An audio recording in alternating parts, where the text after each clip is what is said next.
Episode 7 of Justice for Family Court Children. We've got a special guest today, Rachel Williams, our domestic abuse campaigner. So we're just going to go around the room a little bit and say hello to everyone. I've got Charlotte Budd, who's my campaign partner, and we've got Georgia, who's our voice of the child. We've got Mel, who's been on before, Susanna, who's been on before, both family court mums, and our helping campaign to get changes in the family court.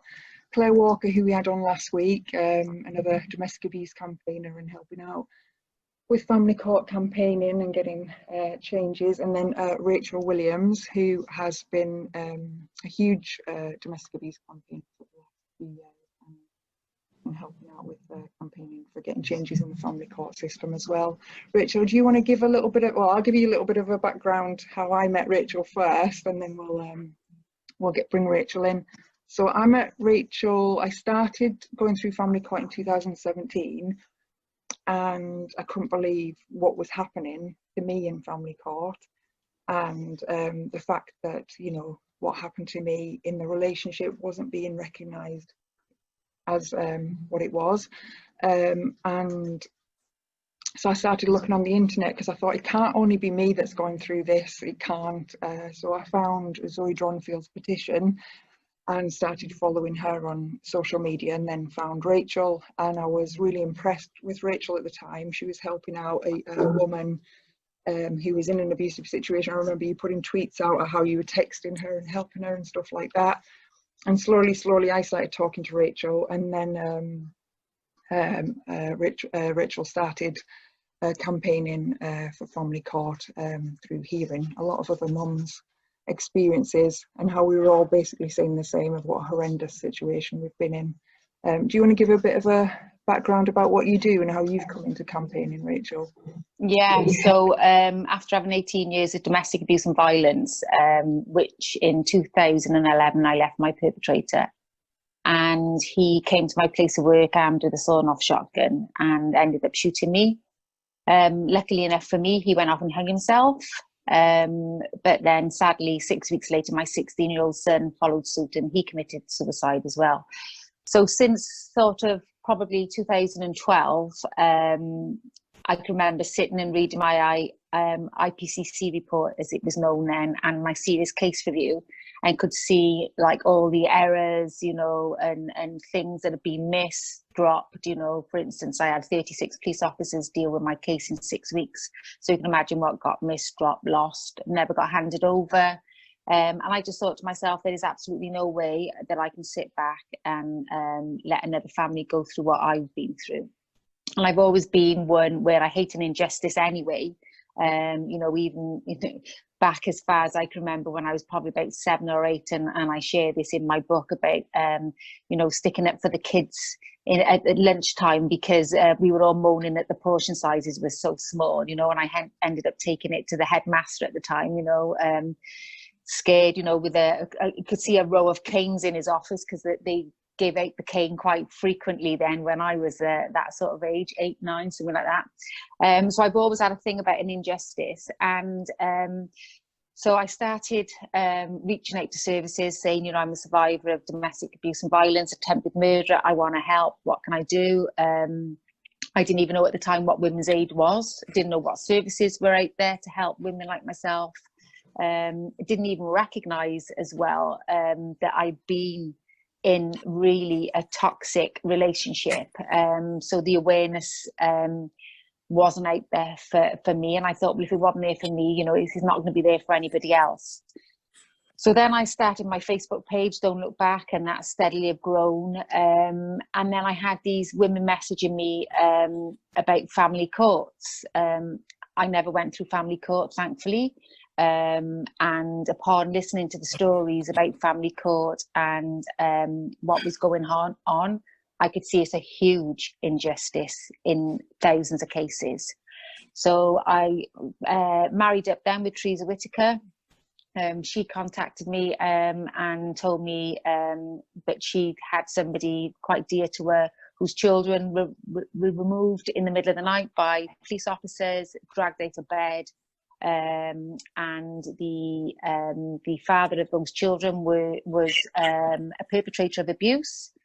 So it was like, you know, how can this happen? How can perpetrators of abuse be handed these children?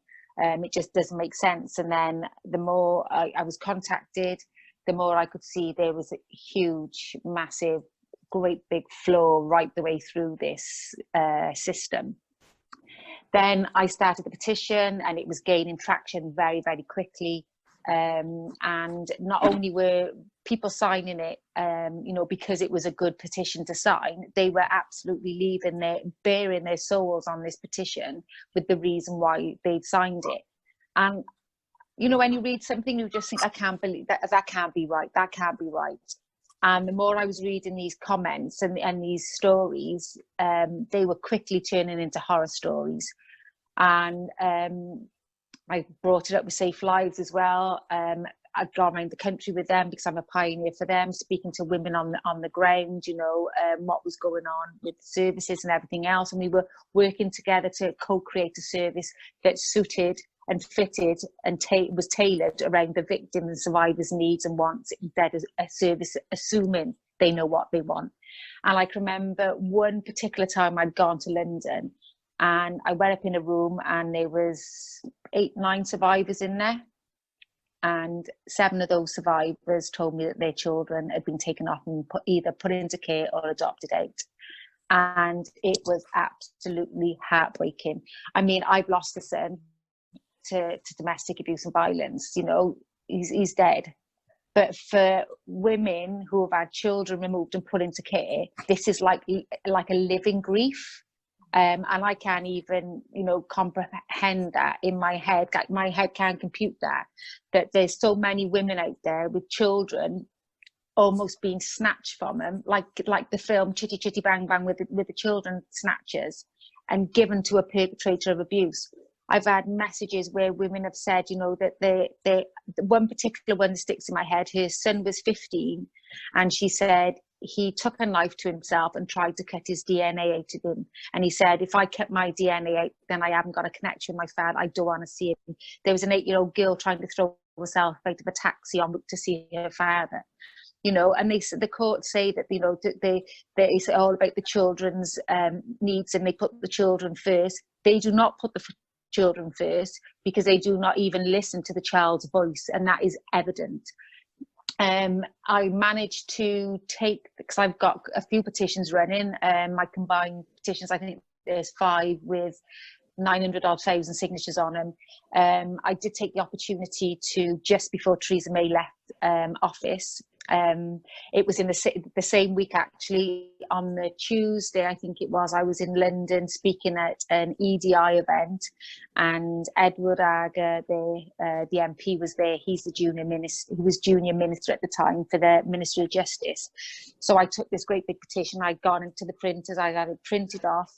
I took out everybody's name, because you know what it's like. You cannot speak out about the family courts, you know. So these women were, you know, I was not going to jeopardize, you know, these women being, you know, found and identified. So I took all the names out, just left the areas in, left the comments in, and I give this bundle with also a lot of sound bites from the court said, passed them to Edward Aga, and he said, yeah, I'll read it. And I said, please do. And on the Thursday, lo and behold, to me, I'd gone to number 10. I was down with in the Cabinet Office with a few other quite significant, important people from the domestic abuse arena.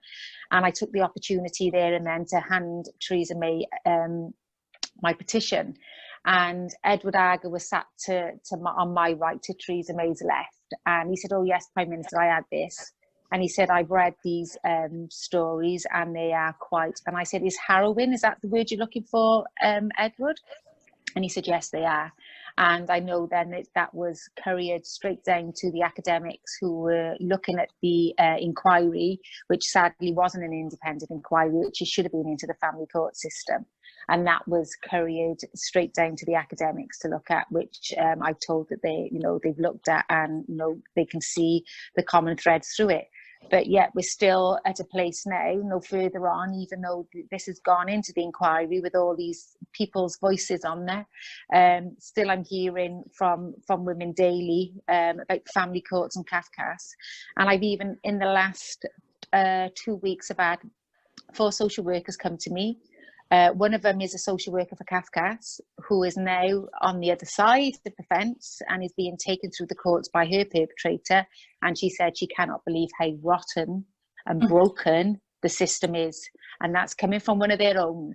And it's only going to be a matter of time before more of these social workers come forward. I've had social workers come to me saying they don't know anything about domestic abuse. They have half a day's training. They're making serious bad judgments and decisions because they don't understand the dynamics of domestic abuse and violence.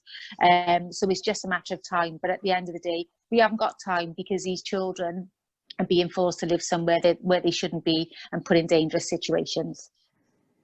Yeah, I mean, we've all been part of it pretty much here.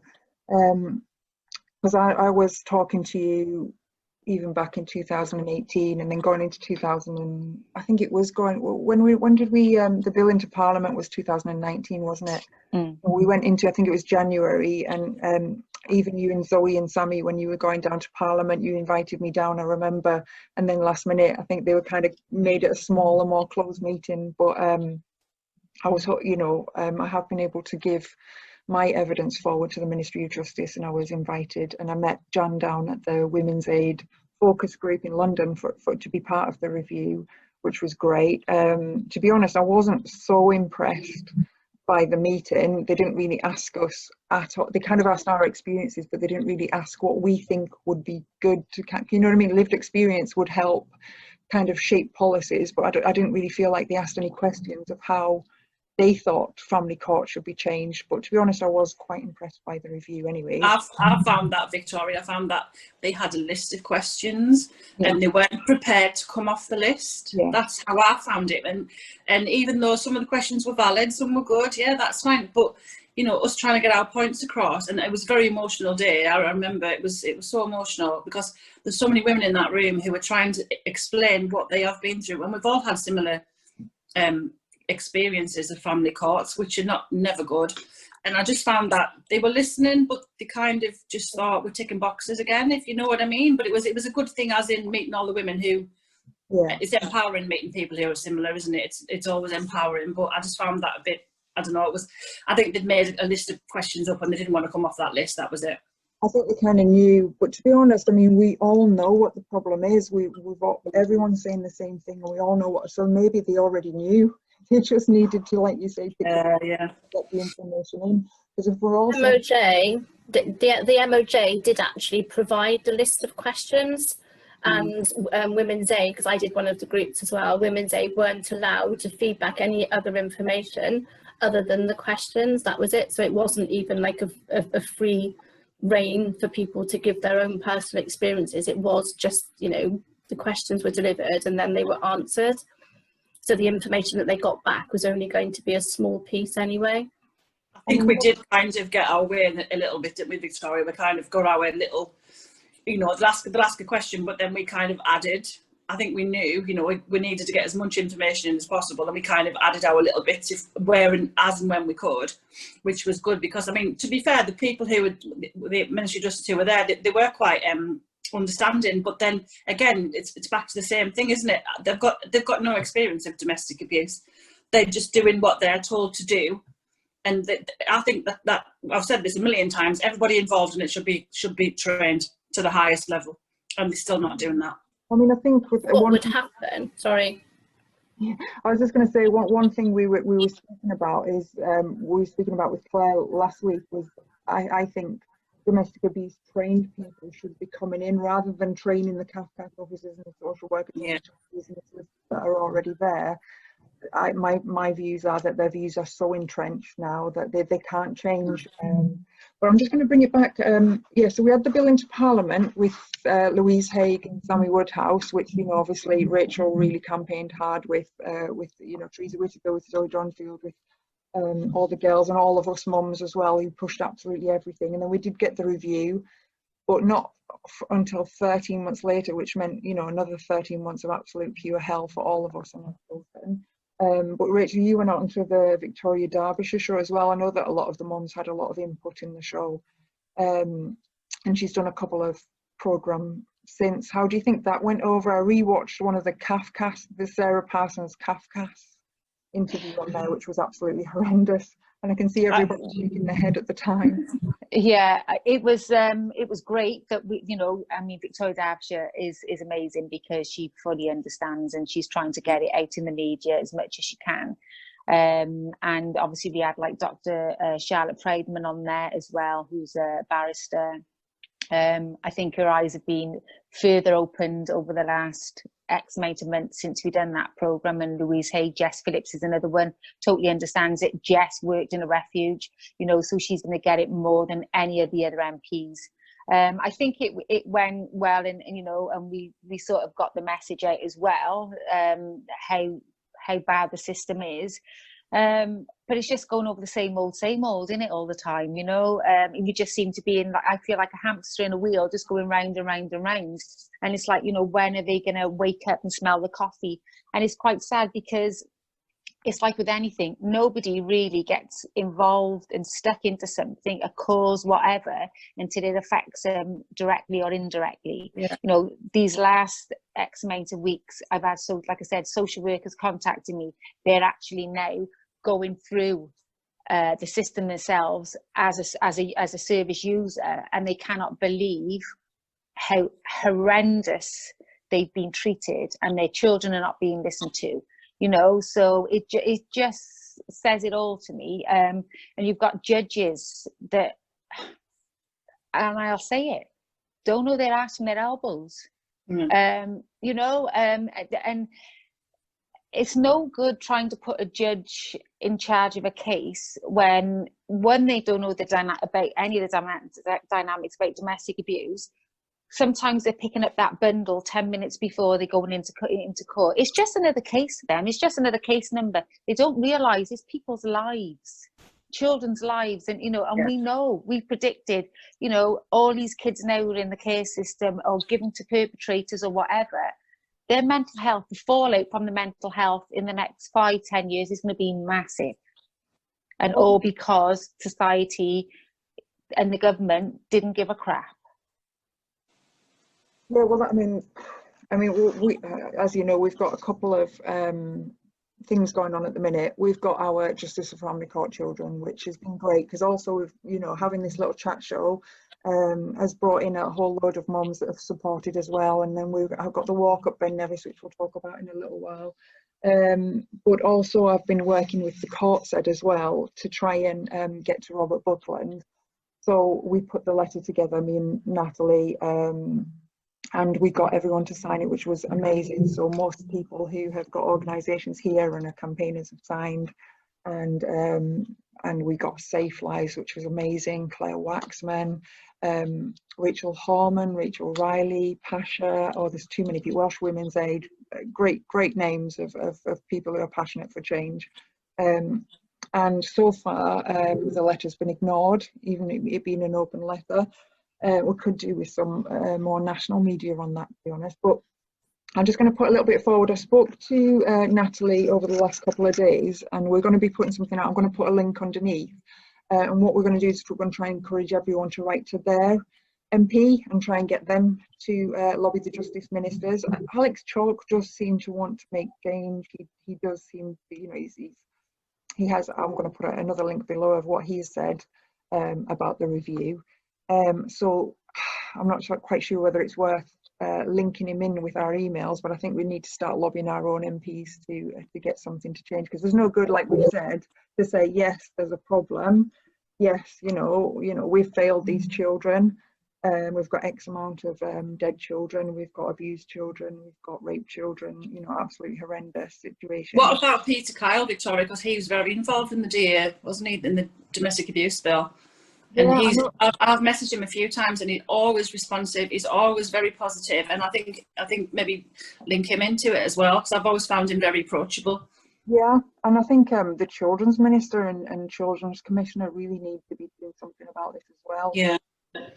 Anne came on from Legal Action for Women, and she said it's state-sanctioned child abuse, which it is. You know, we all have seen our children go through hell because of this, and I don't think the Children's Minister or Children's Commissioner is being vocal enough about what's happening in family court. I don't think the children's minister does anything about it, to be honest.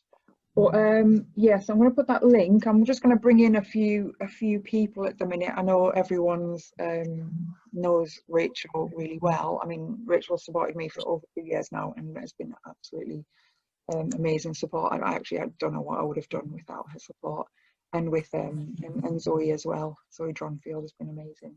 It's been a really big backup. But I think we should just have a little bit of a Rachel Williams appreciation moment and give us look at her face. I know, it's embarrassing. Can everyone want to come in and just say how they know her and how they've, you know what I mean? Because I'm sure she's given absolutely everybody here an enormous amount of support and confidence. Yeah. Yeah, we're just embarrassing now. Let's go to Claire. To me? Yeah, let's go Claire first. I first met Rachel when she attended the Facilitator Freedom Programme training that I was running in Birmingham. And we just kind of hit it off then, really, didn't we? And we're both gobby. We're both saying we've had enough of this shit, quite frankly. And so we've done lots of bits and pieces together, and continuing with the Freedom Programme and doing the training now as well.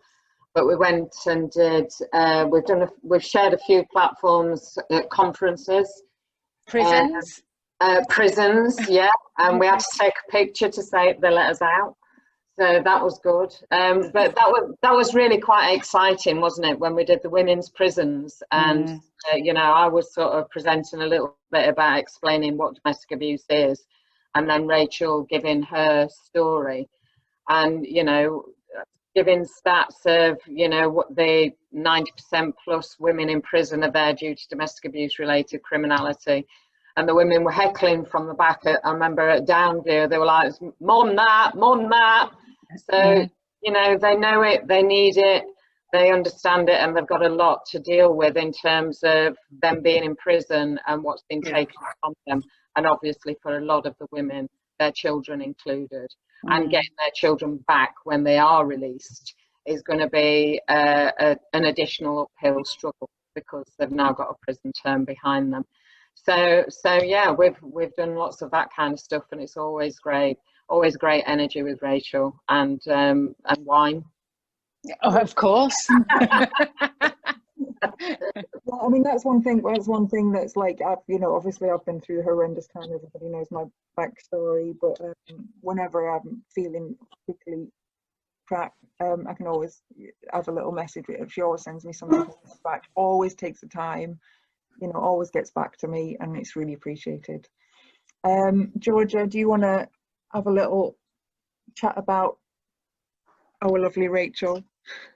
Yeah, I mean, so I actually accidentally came across Rachel. It was just after my mum had been murdered, and I was looking for some books that I could just read of, you know, people who'd sort of had similar experiences, and I kind of accidentally stumbled across her book on Amazon. Thought originally, oh, I'm not going to buy it, you know, I wasn't really too interested, sorry Rach. And then something just said, you know, no, just go back and look at it again. So I went past it, went back to it again, thought, oh, do I want to buy it? No, went off it again, I went back to it and thought, no, I'm going to buy it. So I got it, and it must have sat in my office for about 5 months, and I went away to a Christian camp for the week and took it with me, and I started reading it, and I read it all in one day. I was just like, this is amazing. And then I went onto Rachel's Facebook page because she put it into her book. And then I scrolled back to when my mum was killed, and I wanted to see if, because Rachel does often post news articles and stuff, so I was like, oh, I wonder if she's posted. And it turned out that she had actually posted about my mum being shot, and I thought, that's it, I've got to message her. So yeah, I messaged her, and yeah, spoke to her loads, and then she invited me to come and speak at her conference last year, which I did, and since then that's kind of what put me on the map a little bit.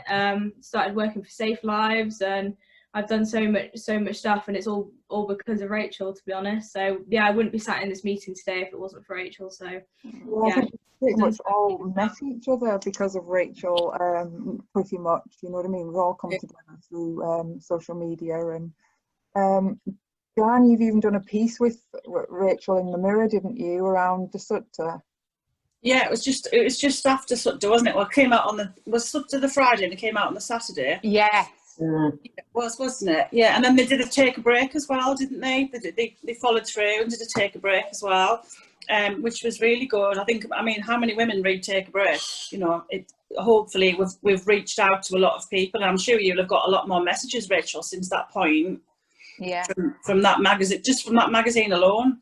And I've been in touch. Speak about was post-separation control, because I think we've all had either experience of it through the family court system or other systems. I mean, divorce and everything, but also the experts, as in Claire and Rachel, will be able to give us a little bit of a background on that as well. It's something at the minute that you know, I've been speaking to people about, that basically the law at the minute is only a crime when it's an intimate partner relationship, or if you're living with the person. I think it's a family member. So once you leave that house, there's actually no crime. And I think that post-separation control should be a crime. Coercive control outside of the relationship should be a crime. And then also I think it should be a crime that authorities can facilitate that crime. So like CAFCAS and the local authority, they can go on for years, like keeping that control and facilitating your ex's control of you and your child. And I think they should be held accountable, whether that be privately or publicly prosecuted. But yeah, it's probably a very, very complicated way. You know, you probably have to, you know, do a lot to get them laws changed, but I think they definitely should be. I'm going to bring in Charlotte at this point. Do you feel like the authorities continue post-separation abuse? Yeah, definitely. I think that it's something that's really undermined within, especially within family court. And there's this feeling, I think, from judges and CAFCAS and other entities, that abusive men just stop being abusive once that relationship ends. And of course, we all know that that's not true. And child arrangements is something that I think a lot of abusers use in order to continue that abuse. And abuse can continue via financial control with child arrangements and child maintenance payments, through divorce proceedings, and none of that is taken into consideration. And the feeling I think that women and victims of abuse have is that then they're basically sort of given a life sentence with their abuser, and can never get away, and that's awful. And I know that I've personally felt that at times, and none of it's taken into consideration. Coercive control, I don't think is really taken into consideration, even when you're speaking with police. Again, it's all a bit of a tick boxing thing that they do. So they do all their risk assessments, they go over, yes, we recognise this has happened, yes, we've recognised that's happened, and don't actually ever do anything about it. And I think in general we're in that situation now where no one's actually doing, it's all being recognised, but no one's doing anything. It's like they're too scared, or I don't know, or there's still a lack of education around it that's stopping that breakthrough from happening. But yeah, like I said, I think women are just given, or victims of abuse are just given a life sentence through family court, with a lack of education from magistrates and judges about coercive control, about post-separation abuse, and how that abuse can continue long after the relationship ends. Yeah, I mean, I know that I'm going to come to you now, Susanna, as well, because you've been through a similar situation to me. I know that legal action for women. I can't even speak with these braces. Sticking on my braces, and I'm finding it hard. Legal action for women have helped you out a little bit. I mean, I can say luckily, but it's not luckily. You've been through a horrendous situation too. But do you feel? What do you feel about post-separation abuse and how it continues through the system? Our case is slightly different because a majority of the mums are still sort of, probably 90% of the children get to live with their mums through the family court system, don't they? And unfortunately, we aren't in that you know, minority, we're the minority where obviously the perpetrator has got the child at the moment. And it has been hard. I mean, I think everyone knows that 2015, my ex, I moved away from him to move back to Devon, where I initially come from. And he took my 5-month-old baby, or our 5-month-old baby. And soon as he's had her, he took her back into another county. And like you were saying, you know, the authorities do not, you know, recognise and solely believe that once you are not together, that yeah, the abuse is ended. That's it. It was because you were living together, and we know it hasn't. And they use the child. I mean, they take the ultimate power, and while they have that, you know, the child living with them, they will always have the power over us. And I did have to, I had EMDR treatment to get myself through the family courts system, which I don't know whether you know about it. It's like recovery, so a quicker CBT version. It, you know, took about 6 sessions, because I had to go into a room with a man who allegedly, and the authorities knew, by the way, had sexually abused 2 of the non-subject children, and still left the 5-month-old baby with him in his care, and she's still there. And, you know, he knows everything about my life. So although, you know, there's lots of domestic abuse laws that apparently are supposed to be implemented and there to protect us, actually the reality is that they're not implemented. They're not used. We hear a lot of the police haven't got the resources, or social services can't get involved. I mean, at the moment they say, well, because I'm in a different county, you know, they can't do anything about it, yet they have a duty of care.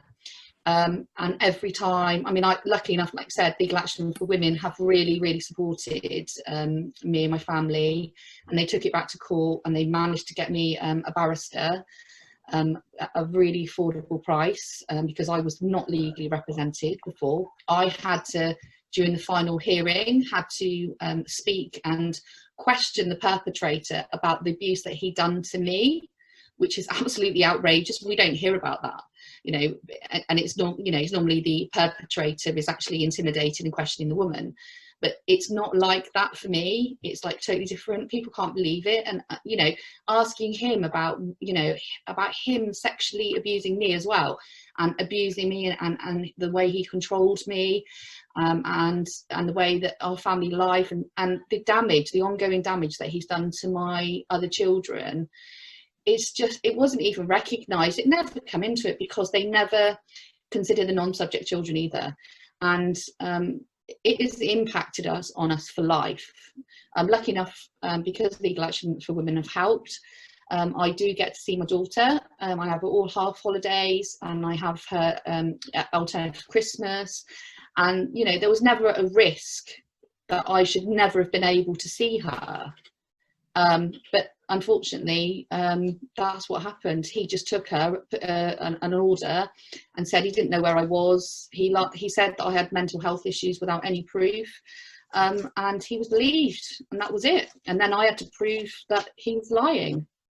And the problem is that this post-separation control is going to go on till the children are 16, 17, 18, because they don't have a voice, as we hear from, you know, petition that Teresa Whitaker and Rachel have. You know, these children were teenagers. They had a voice. They said what they wanted, and their voices were silenced. I'd like to get Claire and Rachel's advice now. I mean, post-separation control, do you think there's any chance of getting it to be a crime? I know that, you know, what do you guys think? Or do you think it should be even? Yeah, it should be. Go on, Claire. No. I think it definitely should be, because you know, we can be in a relationship with somebody intimately for a nominal amount of time, and then the rest of our lives is blighted by the fact of the post-separation abuse. And it is more, for some relationships, it escalates at a point. We know that. You know, we've got so much evidence and research to evidence that that is the fact. So we need to not just include it as part of the picture in legislative terms, but the coercive control aspect needs expanding. It's far too narrow as it is now, and then we need policy and practice to be able to uphold that law. I mean, if you're talking about the police in particular, then you get from disinterested to don't get it to I've only done a half-day training, love, what is it? And, you know, if I'm the victim presenting, why should I be the person that has to educate a professional on what to do in their job? I'm there as a victim by definition. And so that needs changing in terms of the systems that they work within, because actually the policy and practice of the police across England and Wales at the moment, it doesn't actually knit in with the poor narrow definition of coercive control within a relationship. So that bit needs doing, and then it needs to be post-separation, and we need to start taking away, it's all right saying coercive control in section 76, but we need to just move away from it's all about violence and in that moment, because, you know, as it is at the moment, post-separation, it's like, oh, well, they're not going to be abusive anymore because you're separated. So that just shows the level of ignorance about what domestic abuse actually is. But also, if there has been violence in the relationship, the amount of times we hear, well, he's not hit anybody for 6 months, therefore is a changed character. It's just like, you know, what kind of idiot planet are you on? But, you know, like we've already said, they're making decisions about people's lives, and they shouldn't even be allowed to stack shelves in Tesco's, in my opinion. So yeah, it definitely needs to be on, because we're not going to address this issue, and perpetrators will perpetually use it from the point. And some perpetrators, you know, getting us pregnant in the first place, that's already part of the long game, because that they know that they can perpetuate way beyond whether we want to stay in the relationship with them all. So yeah, definitely needs changing. Yeah. Rachel. And I was going to say, you know, for me, I've got different angles to it. I had a police officer contact me, because I get every profession come and talk to me by my Facebook page, because they know I'll never disclose who they are or anything. But one police officer said that her own force didn't even use the right paperwork for coercive and controlling behaviour. So that was one thing. I think there's only been a couple of thousand cases of coercive and controlling behaviour last year. Actually documented. How many prosecutions? Probably hardly any.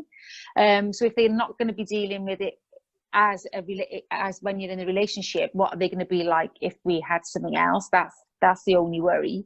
But then, as Evan Stark says, you know, something needs to be done, because more often than not, violence is the last resort, as we know via the Freedom Programme. You know, that violence is only used when the other tactics don't work. The other, you know, the coercive controlling behaviour, Evan Stark says, if you're waiting for the violence, you've missed 98% of the coercive and controlling behaviour. I was coerced to the hilt and didn't even recognise that I was coerced.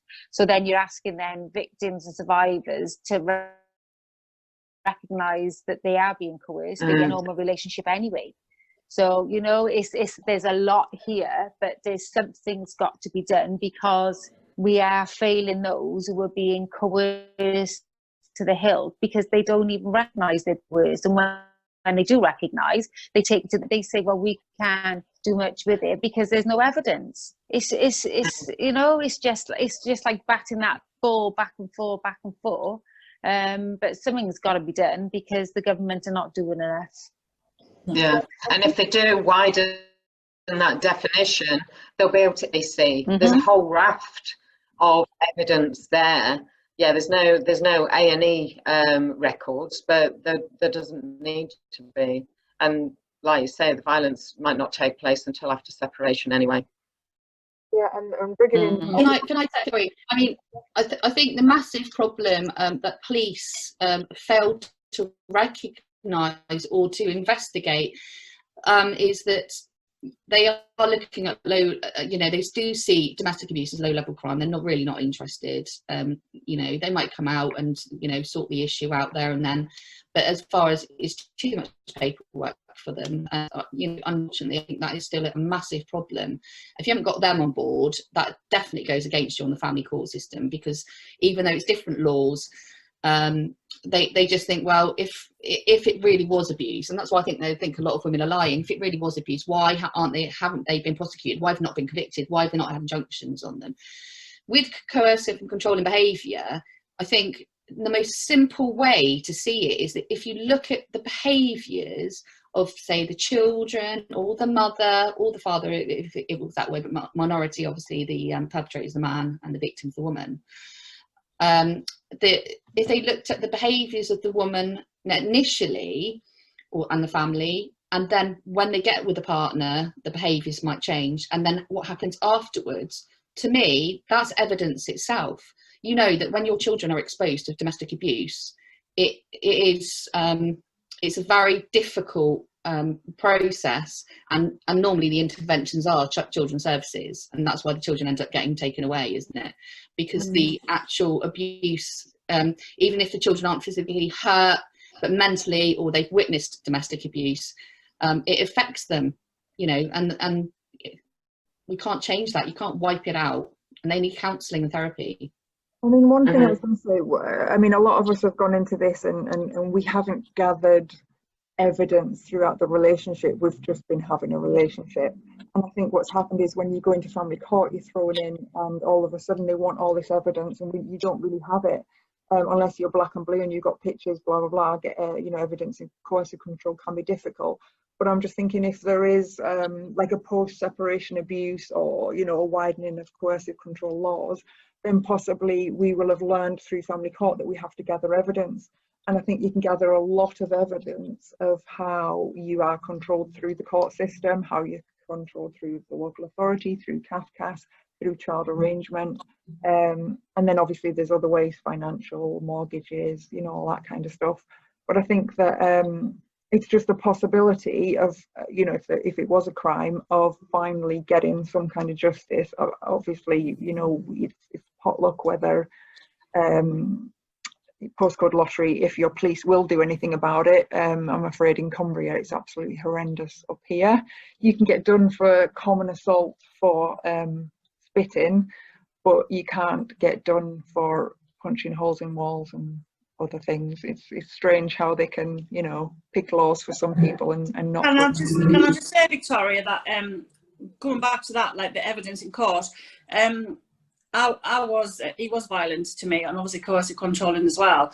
And I provided the family courts with so much documentation about he's got 16 violent convictions, 2 against me, other women as well. And I provided photographs of my injuries. I provided hospital records because I nearly lost my baby because he tried to kick him out. And even that didn't make any difference. It was contact at all costs. So even if you've got all of this, I mean, my legal aid, I was lucky enough to get it, even though I contributed, I was lucky enough to get it, but it cost us £3,000 to get my police disclosure from the police in the area. I'm not going to say where, and it cost £3,000. You can imagine how much there was. And still that didn't, and he had all these records of how much he's done to other women. And the judge even said, he says he could wipe my name off the previous court case, because he had a previous court case exactly the same. And he said, I could wipe your name off and wipe her name off, put your name on, and it would be exactly the same situation. And even that, and they still allowed him supervised contact. So even when you've got all the evidence, you've got all the photographs, I just walked into that courtroom thinking, do you know what? He's got no chance. How naive was I to think that? Because that's how I thought. I thought justice will prevail, as you do. No, not at all. He's been in prison most of all. To me, I felt really, really let down, massively let down, because I'm just trying to protect my child. I haven't got a criminal record. All I was trying to do was protect my child, and I wasn't allowed to do that because he, as far as they are concerned, has the right to contact.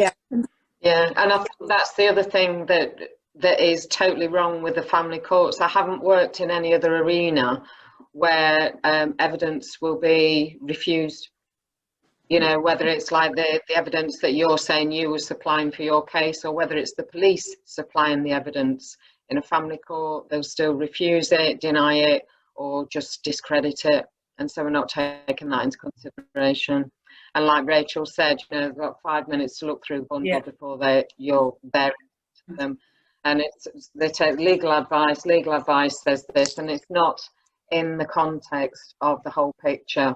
And above everything else, the father's rights, as it is in most cases, not all, is the precedence, and that's the aim, and that's why contact is enabled. It's just an aberration, it really is. I said to them at the time, I said, because he didn't have representation, so he cross-examined me, and I did say to them, you handle him with kid gloves. Like, you know, this is a violent perpetrator who's attacked many, many people, and they were handling him so nicely, and they even told me to not antagonise him. I'm like, why? I'm not antagonising him, I'm doing as I'm told. He even got praised in the courtroom for behaving himself that particular day. Really? Really? And then he got arrested in the courtroom, handcuffed, because he's sent abusive messages to his daughter, who was 16, because she was seeing a multiracial guy, and they brought that up, and the police were sat in the courtroom, and they did nothing about it. It was still, oh well, yes, but next week he's having contact with his child. This is a child contact case, and I was just like, I couldn't believe it. I was just thinking, what are you doing? Like, I don't get it. I don't understand it. There's no rationale. I had a really similar experience, because I did see what was wrong in that relationship quite quickly, and I started to record him. So I had recordings of him saying the most horrendous stuff, making threats to me, coercive control, verbal abuse, emotional abuse. You could sometimes hear my daughter in the background on those recordings.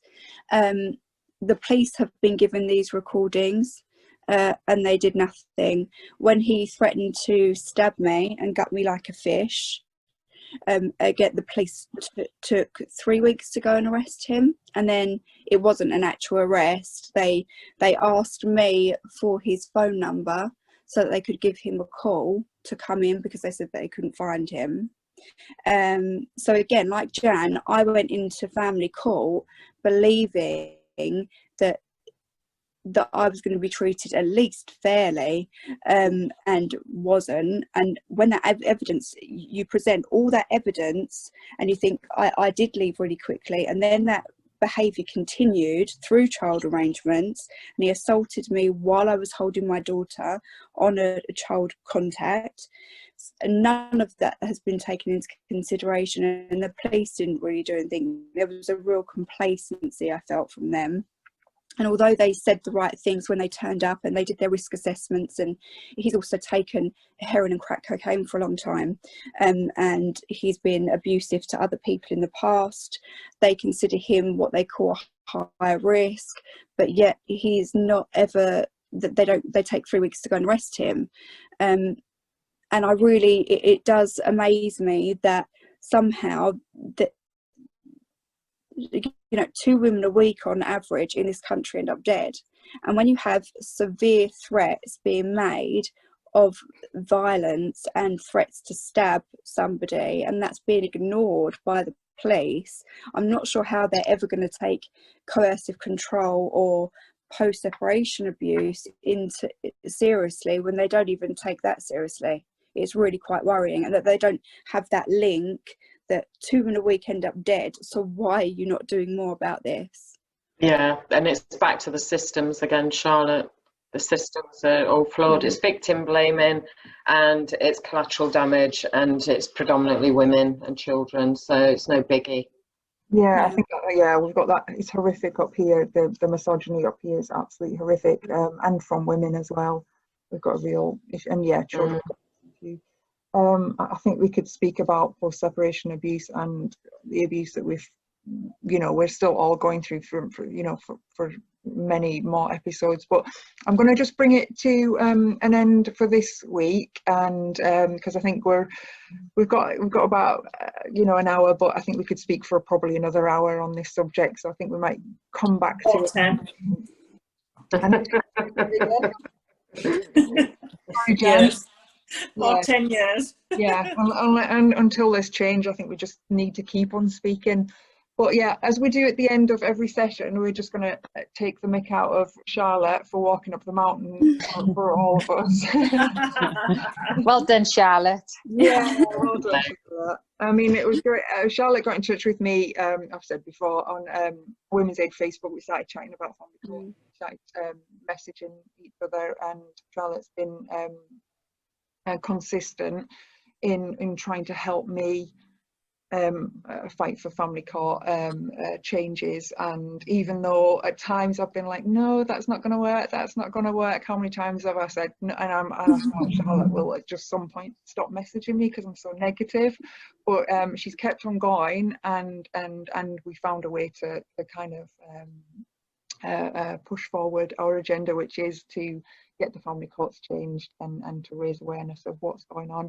So I just want to thank Charlotte as well for being persistent with me, and yeah, because you know, it is really, really hard when you're fighting the system. You can just think, we've done that, that's been done, now what can we do? And I run out of ideas, so I'm sure everybody else does. But yeah, so Charlotte's going up the mountain, and now she sounds like she's going to be dragging Sarah and Georgia up. And I just don't know how you're going to get them out of bed. And you're not going up, Victoria? You keep saying you're not going up. You're going to sit in a hot tub and drink champagne. Yes. Yeah, that's pretty much what I'm going to do. Claire's coming with me. Me and Claire sitting at the bottom. Yeah, we're really committed and we're on the same page completely. Yeah. Charlotte, you need to team together. It's all support, isn't it? You're supporting them. What's wrong with that? Thank you, Jan. Thank you. Yeah. we're gonna, it's gonna be mentally so stressful for us. I think we're gonna have to drink lots of wine to get through it, and we're gonna be cooking is gonna be hard because we've got to cook for them. We've got to get Georgia out of bed. It's so stressful for me. But yeah, so that's going to be fun. We'll put the links to the fundraiser, which is going to Stand Up to Domestic Abuse, which funds the... Thank you. Tell us what you fund, Rachel. Where does it go? To the Freedom Programme? So yeah, Freedom Programme. And if any women contact me, I mean, some of the money last year, like SUTDA from the event, I was able to help one lady send her a cheque for £500 because that was the only thing stopping her leaving her pit, because she didn't have a washing machine and a fridge. Yeah, so I was like, right, here we go. So send her a cheque, £500. So yeah, so was there to help me run the Freedom Programme and to help any women out there. And Rachel hasn't been funded before, and you work 24/7. I mean, as I say, if I've ever messaged Rachel, you can be sure within 24 hours she'll come back to me. And I'm sure thousands and thousands and thousands of women go to Rachel, and she always gets back to everyone and works tirelessly for free. So I think having a little bit of money for your charity and going towards helping lots of women, because I know that I don't know what I would have done without you. So I'm happy. It was Charlotte that actually chose the mountain, and that I wanted to see it out of my window, and I thought, yeah, I can sit in my hot tub and just wave and stuff. But I'm nervous, so you know what I mean. Charlotte, why wasn't it Everest? Come on. Do you know what? The only reason why I didn't do something abroad is because I have my little girl. Otherwise, I would have done something a bit more challenging, a bit more difficult. No, I think Ben Nevis is big enough, to be honest. Next time, and wherever you go, we'll follow you and find a nice 5-star hotel. Yeah. But yeah, thank you everyone for coming today. Thank you all the mums that, you know, we're obviously, you know, all gone through horrific experiences, but it's been great to have that support from to each other and from each other. Thanks, Claire, for giving your expertise as usual, and thank you very much to Rachel for coming on. My absolute favourite. Don't tell anyone else though. Yeah, we'll wrap it up here, and we'll do our little goodbyes, and we'll see you next time. See you. Bye. Bye.